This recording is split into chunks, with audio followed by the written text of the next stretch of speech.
എന്തൊരു ചൂടാ ഇവിടെ. തെക്കേ മുറി എ സി ആണെന്നാ ഇവിടെ എല്ലാരും പറയാറ്. ഈ ജനലൊക്കെ തുറന്നിട്ടാ ഇവിടെ എന്ത് കാറ്റാണെന്നറിയോ? പക്ഷേ ഇന്ന് തുറന്നിടാൻ പറ്റുമോ? എനിക്കിവിടെ എന്നിട്ട് ശ്വാസം മുട്ടുന്നു. ഈ ജനാലെല്ലാം അടച്ചു പൂട്ടിയിട്ട് എനിക്ക് ഉറങ്ങാൻ പറ്റുമല്ല.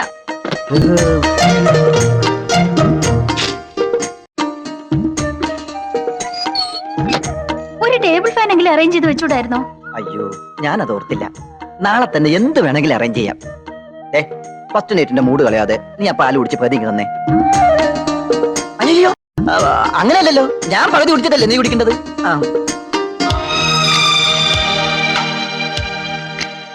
ഈ ലോകത്തിലെ ഏറ്റവും വലിയ ഭാഗ്യവാൻ ഞാനായതുപോലൊരു തോന്നൽ. എന്നെ കെട്ടിയതുകൊണ്ടാണോ? തന്റെ വീട്ടിൽ കുറച്ചു ദിവസം കഴിയാൻ എനിക്ക് കൊതിയാവുകയാണോ? നമുക്ക് നാളെ തന്നെ അങ്ങോട്ട് പോയാലോ? ആ കൊച്ചു വീട്ടിലോ? ഇവിടെയാണെങ്കിൽ എന്തൊരു സൗകര്യ. എനിക്ക് ഇവിടുന്ന് പോണോന്നേ ഇല്ല. നമ്മൾ രണ്ടുപേരും മുഖത്തോട് മുഖം നോക്കിയിരുന്നാൽ എന്ത് രസമാണോ ഉള്ളത്. തന്റെ വീട്ടിലാണെങ്കിൽ എത്ര അംഗങ്ങളാ, തമാശയും പൊട്ടിച്ചിരിയും ബഹളവും. അച്ഛനും അമ്മയും ഒരുപാട് മക്കളും ഒക്കെ ഉള്ള ഒരു വലിയ കുടുംബം എനിക്ക് ഒത്തിരി ഇഷ്ടാ. എന്തു പറ്റി? തണുക്കുന്നുണ്ടോ? ഞാൻ എ സി ഓഫ് ആക്കാം. വേണ്ട, എ സിയുടെ തണുപ്പ് എനിക്കിഷ്ടാ. ശേഖരേട്ടാ, എന്താ? കല്യാണത്തിന് വന്ന് പലരും ചോദിക്കുക. എന്താ ചോദിച്ചത്? ശേഖരേട്ടന് എത്ര രൂപയുടെ സ്വത്തുണ്ടെന്ന്. സ്വത്തോ? ഇനി ആരെങ്കിലും ചോദിച്ചാ അവരോട് ഗമയ്ക്ക് പറയാനാ. സ്വത്തിന്റെ കണക്കൊക്കെ ഞാൻ അവരെ വിശദമായിട്ട് പിന്നീട് ബോധ്യപ്പെടുത്തിക്കൊള്ളാം. നീ വന്നേ.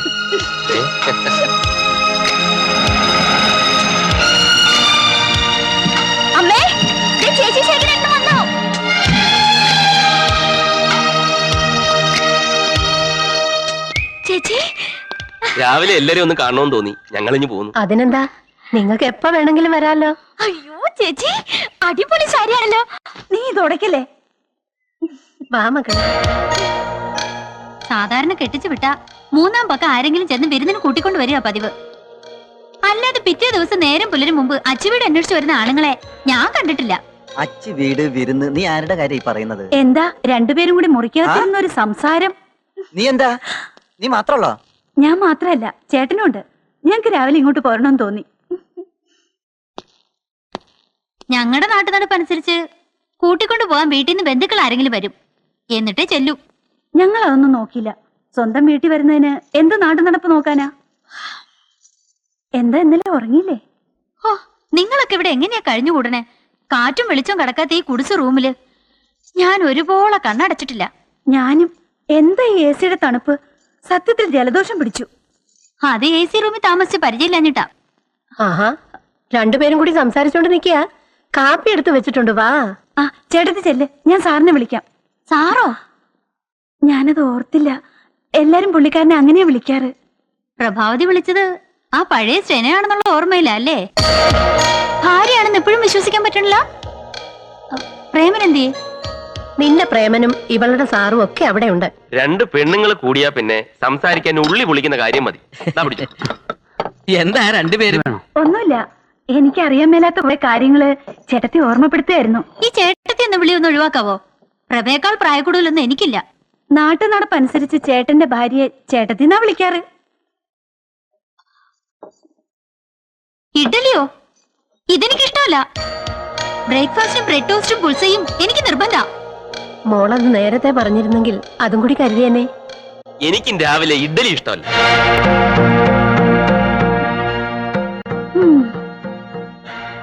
അമ്മേ, നല്ല പഴങ്കഞ്ഞി ഇരിപ്പുണ്ടോ? ഈ ചേട്ടന്റെ കാര്യം തമാശ. തമാശ ഒന്നും അല്ലടി, അമ്മഞ്ഞെടുത്ത്. ഈ പഴങ്കഞ്ഞിയിലേക്ക് കുറച്ച് തൈരൊക്കെ ഒഴിച്ച് 2 കാന്താരി മുളക് എടുത്തിട്ട് ഞെരടി കുറച്ച് അച്ചാറും ചമ്മന്തിയും കൂടെ കുഴച്ചങ്ങോട്ട് കഴിച്ചാലുണ്ടല്ലോ. ഓ, അത് കേട്ടപ്പോഴേ എന്റെ വായിന്ന് വെള്ളം ഊറും. എന്റെ ഈ ആരോഗ്യത്തിന്റെ രഹസ്യം അത് തന്നെയാ. നിനക്ക് വേണേ കുറച്ച് കഴിച്ചടി, നാണക്കേടൊന്നുമില്ല. പിന്നെ നമ്മളാരും അമേരിക്കയിലൊന്നും അല്ലല്ലോ ജനിച്ചു വളർന്നത്.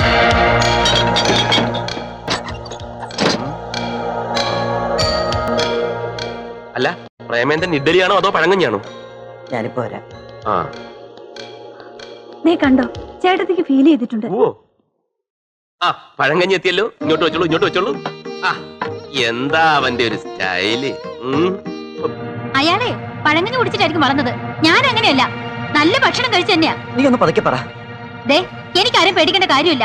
ആ പഴങ്ങഞ്ഞു കുട്ടിന്റെ പത്രാസ് കണ്ട് പ്രേമൻ എന്തിനാ ഓച്ചാനിച്ച് നിന്നത്? അയാളുടെ കാശ് കണ്ടിട്ടാ? അതിനേക്കാ പണം എന്റെ വീട്ടിലുണ്ട്. ഈ നിമിഷം ഞാൻ ഇവിടെ ഇറങ്ങേണ്ടതായിരുന്നു. കെട്ടിയതിന്റെ പിറ്റേന്ന് കെട്ടിയോള് പിണങ്ങിപ്പോയെന്ന് നാട്ടുകാരെ കൊണ്ട് പറയിപ്പിക്കേണ്ടെന്ന് കരുതിയിട്ടാ. ഓർക്കാഞ്ഞിട്ടല്ലമ്മേ, കല്യാണത്തിന് കാശ് കുറെ ചെലവായി, അമ്മ പാപ്പരടിച്ചിരിക്കണമെന്നൊക്കെ അറിയാം. എന്നാലും അമ്മയുടെ കയ്യിൽ ഒരു 100 രൂപ കാണാതിരിക്കില്ല. കടായിട്ട് മതി, ഞാൻ തിരിച്ചു തരാവുന്നേ. നാണമില്ലേ നിനക്ക് കാശ് കടം ചോദിക്കാൻ? വട്ടച്ചില വെച്ചിരി കൂടുന്നുണ്ട്.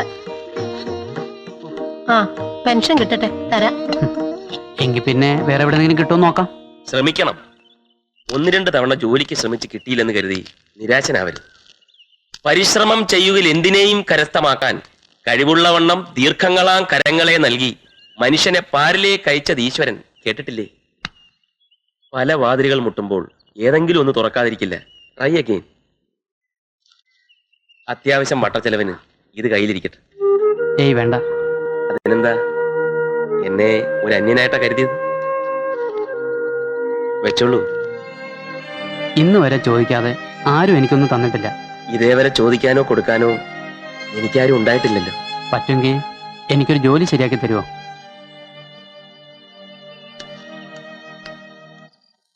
നമ്മുടെ ഓഫീസില് ഒരു അക്കൗണ്ടന്റിന്റെ പോസ്റ്റ് ഒഴിവുണ്ട്. അത് ബാലേന്ദ്രന് കൊടുത്താലോ? ഏത് ബാലേന്ദ്രൻ? നിന്റെ ബ്രദർ. അത് ശരിയാവില്ല. എന്താ? അതെ, ഈ സ്വന്തക്കാരെയും ബന്ധുക്കാരെയും അവനവന്റെ സ്ഥാപനത്തിൽ നിയമിച്ച പ്രോബ്ലം ആകും. എന്ത് പ്രോബ്ലം? 10-20 എടുത്ത് ചോദിക്കാൻ പറ്റുമോ?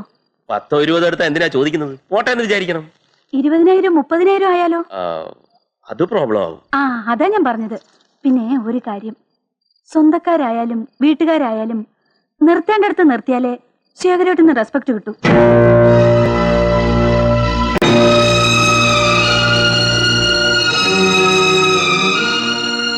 കൊച്ചു കൊച്ചു പിണക്കങ്ങൾ നമ്മൾ തമ്മിൽ ഉണ്ടാകാറുള്ളപ്പോഴൊക്കെ ഞാൻ കരുതി സ്നേഹക്കൂടുതൽ കൊണ്ടാണെന്ന്. അതൊക്കെ മനസ്സിൽ കൂട്ടിവെച്ച് പക തീർക്കുകയാണല്ലേ.